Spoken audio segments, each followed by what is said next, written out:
informative and such important work. Thank you again, Ella, Kevin, Mary, and Tiffany, for sharing your expertise.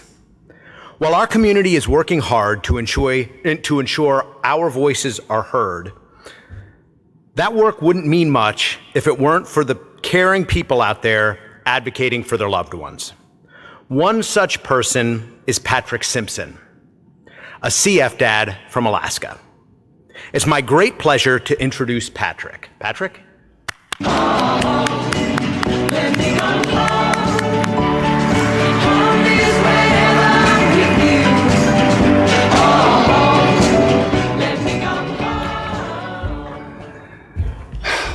Good afternoon.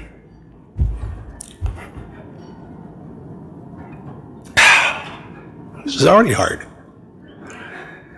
My name's Patrick Simpson, and I'm so glad to be here with you today. I'm here to talk to you about advocacy. I'd like to thank the CF Foundation for the opportunity to share my story. I'm a 58-year-old father of 3, 2 of which have cystic fibrosis. My son Zachary was born in 1987 and succumbed to the disease in 2006, just 8 days short of his 19th birthday. My son James was born in 1989 and appears to have won the genetic lottery. He does not have the CF gene, nor does he carry it. And my youngest child, a girl, thank goodness, was born 9 years after her big brother Zach. She's now 25. And thanks to Trikafta, she has the equivalent lung function of the average woman of her age.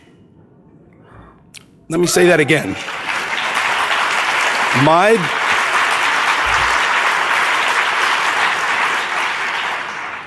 God bless you, CF Foundation, for this gift. I started writing my remarks for today while sitting on a ferry traveling across the Prince William Sound in Alaska. That's my home state. And I was sniffling and wiping away the tears and hoping nobody was watching me and thinking about my CF journey, which has been emotional. I've been rehearsing this speech, hoping those tears don't make their way back. But if they do, please accept my apology in advance. Zachary was our firstborn, and we noticed shortly after his birth that he was swelling up. He was giving the Pillsbury Doughboy a run for his money. Zach's mom, Christalyn, took him to see the pediatrician at UCSC Medical Center, where he was born and where we were living at the time, and they admitted him into the hospital and ran some tests. One of those tests indicated he had cystic fibrosis. Christalyn called me and said, I need to get to the hospital right away. They think Zach has CF. And I had absolutely no idea what cystic fibrosis was, but it sounded scary.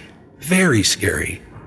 I was 23 years old, Christalyn was 24, and in an instant, we were young parents facing a very serious disease.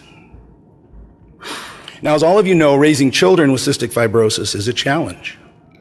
We had to learn new terms like postural drainage, pulmonary exacerbation, hematemesis, and Pseudomonas aeruginosa. We saw the progression of intravenous medication delivery from IVs to PICC lines to ports. And we were introduced to new medications such as pancreolipase, pulmozyme, tobramycin, and CFTR regulators. We would schedule our days around treatments. We'd schedule our travel around access to CF care, just in case. And we learned to discriminate different types of coughs. And when the kids were admitted for a tune-up, one of us was always there. Fortunately, we did not have to take on this challenge alone. We have been blessed to have amazing people that have helped us on our CF journey. These people were comfort in our times of pain. They were knowledge in our times of learning. They were assurance in our times of uncertainty. And they were volunteers in our time of need. I call these special people our CF angels, and I hope you also have had many CF angels on your CF journey. Our first CF angel was Dr. Ivan Harwood, the CF doctor at UCSD Medical Center. When Zach was diagnosed, it was Dr. Harwood that explained the disease, the treatments, and the protocols that were now a part of our life. He also explained that Zach's life would be significantly shortened by this disease. Now keep in mind, this is 1987, 2 years before the CF gene was even discovered. Now I'd imagine that my story is similar to many of yours. Each of us have had our lives changed significantly with a diagnosis like Zach's and Kelly's. I strongly believe God does not give us a burden that we cannot bear. I choose to think that God handpicked Christalyn and me to raise, love, care for, and now share Zach and Kelly's life. And I'm so thankful God trusted us with these wonderful gifts. Christalyn and I moved from San Diego back to my home state of Alaska in 1995. Zach was 7, James was 5, and Kelly, well, she was still just a twinkle in our eye. When we came to Alaska, we met another of our CF angels, Dr. Dion Roberts. Dr. Roberts was there when Kelly took her first breath, and he was there when Zach took his last. He's the only doctor Kelly had until she left for school at 20. Dr. Roberts is still the CF doctor in Alaska. He is a patient's advocate. He's relentless with insurance companies. He gives testimony to our state's legislative committees, urging them to continue fully funding CF care through Medicaid. And he leads an incredible team at the CF clinic. He and his wife, Vicki, another of my CF angels, coordinated participation in clinical trials, providing his patients with the opportunity for early access to some of the latest drugs and therapies being developed. Now, I remember Zach and Kelly participating in many of these trials. Each one of them was an opportunity to move closer and closer to that eventual cure. Dr. Roberts, I hope you hear this speech so that you can hear from me directly how much we have appreciated your care. You have extended the lives of so many, and you've done it with compassion. I hope each of you have had a Dr. Roberts on your CF journey.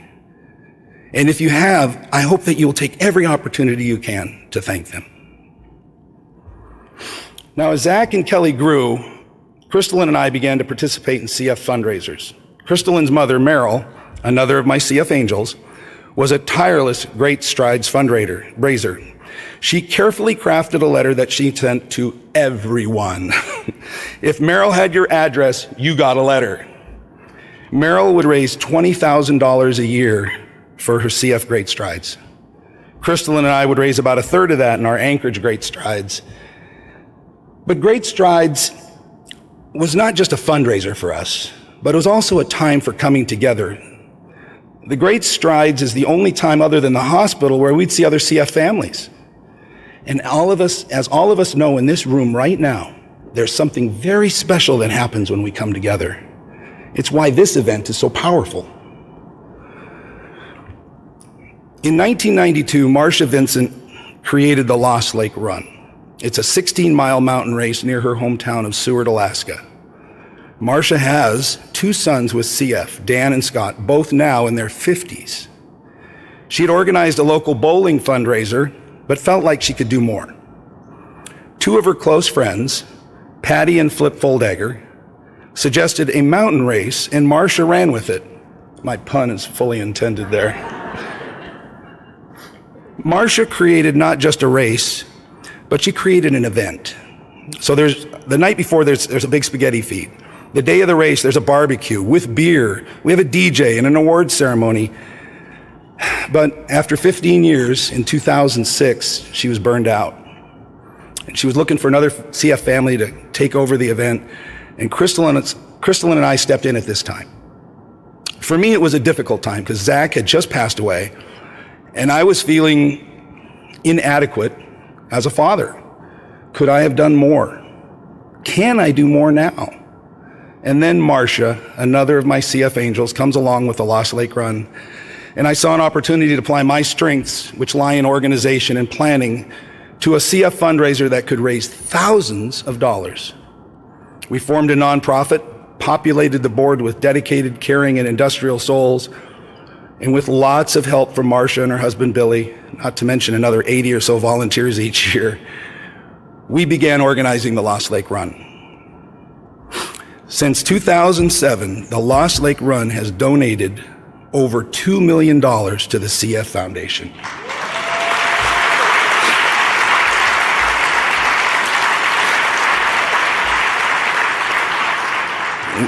We are truly blessed. On the day before the Lost Lake Run, volunteers place mile markers every half mile along the trail. Now, each of these mile markers tells a little story about the person with CF from Alaska. We start with the youngest at the beginning of the trail, and then they progressively get older as they get further down the trail. And then at the finish line, we place the pictures of those that have passed away, never to be forgotten. I've had many runners tell me how meaningful these mile markers are to them as they make their way across the trail. As they're gasping and trying to breathe from the exertion of the trail, they realize that this is what it's like every day for those with this disease. This is the power of our personal stories, even when those stories are told in just a photo and a few words. Over the past 5 years, I've expanded my role with the CF Foundation, embracing advocacy through March on the Hill and as the advocacy chair for the Orange County chapter. I know you're thinking, Orange County, Alaska? Come see me later, I'll tell you the story. I've come to realize through my work as a CF advocate just how powerful each of our stories can be. When I'm visiting with legislative staff, it's our stories that create indelible moments. The CF Foundation is now working very hard to see the passage of the Pasteur Act, an act that will support the development of new antibiotics and promote appropriate use of existing ones. And when I'm visiting with the legislative staff, or even with the member themselves, and tell them how my son Zach died because he contracted a bug and they could not find an antibiotic treatment before it took his life, they can feel my emotion and they remember. We want them to remember. We want them to take action. We want them to pass this legislation because our loved ones need better antibiotic treatments. And there's no better organization in the world to help them deliver on that promise than the Cystic Fibrosis Foundation. So as I near the end of my talk, I want to remind you all that we have so much more to do. Yes, we have an amazing medication that's helped more than 90% of those with CF. But there are more that we need to reach. And there are those bugs that get more aggressive and we need better antibiotic treatments. And I want a cure. I want a cure for cystic fibrosis so that there's not another family that has to hear of this diagnosis. I want a cure so that there's not another family that has to spend its Christmas in the hospital for a tune-up. I want a cure so that no parent will ever again have to explain to their child why their life has been shortened by this disease. And I want a cure so that no more parents have to see this disease take their child's last breath. So if you're here in this room or you're seeing this streamed online, you are already engaged in this battle. If you're not signed up to receive advocacy alerts, I would ask you to join me now. Possibly you can share your CF journey with your state legislators. Your letters, your texts, your emails, your phone calls, all of these make an immense difference as we continue our assault on this disease. So in closing, I have just 3 modest requests. 1, please thank your CF angels every chance you get. 2, please share your CF journey with others. And 3, please be bold and tireless advocates for all things cystic fibrosis. Your story matters. May God bless each of you as He has me, and I thank you.